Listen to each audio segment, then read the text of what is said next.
Chennai station কত ভিড় দেখেন, কি যে বলবো, কথা মুখটা বাড়াচ্ছে না এরকম ব্যাপার। আত্মমে এতটাই চেন্নাই স্টেশনে ভিড়। করমণ্ডল ট্রেন ধরার জন্য দাঁড়িয়ে আছে এবং ট্রেনও খুব আজকে লেট। কালকে থেকেও মানুষ আছে, তারা অন্য ট্রেন ফেল করেছে, এই ট্রেনে যাবে ভাবছে। তো আমি আইডিয়া করলাম যে আজকে যতগুলো লোক আছে 3টে ট্রেন লাগবে 1 ঘন্টা পর পর, তাহলে কিন্তু ঠিক হবে। না তো মানুষ এই ট্রেনেও যেতে পারবে না। তবে আমার আল্লাহ পাক রব্বুল আলামিনকে বলবো আল্লাহ সবাই যাতে চলে যায়।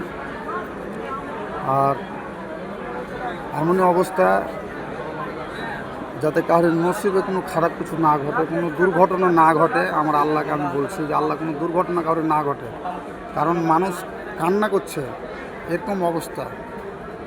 আর এখন যদি কেউ মনে করে যে আমি স্টেশনের বাইরে যাব, তো দেখেন যেতে পারবে না, যা অবস্থা।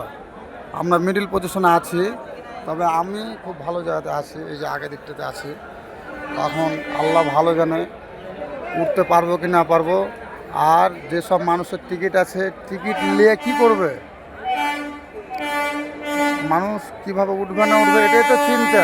কেউ কাউরির সিট দেখে কিছু লাভ নাই, কাউরির সিট দেখে কিছু লাভ নাই, এরকম পরিস্থিতি।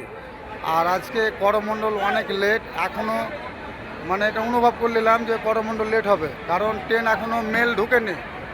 এই হচ্ছে অবস্থা। যাতা ভিড় দেখেছেন, মানুষের অবস্থা যে কী হবে আল্লাহ ভালো জানে। খালি ভোট দিতে যাচ্ছি, একটা ভোট দিতে যাব, তার জন্য এত কষ্ট করছি। আর আজকে 19 তারিখ, মানুষ কান্না করছে, এরকম অবস্থা। আমি জিজ্ঞাসা করলাম এক মানুষকে, গতকালকে থাকা আছে, অন্য ট্রেন ফেল করেছে,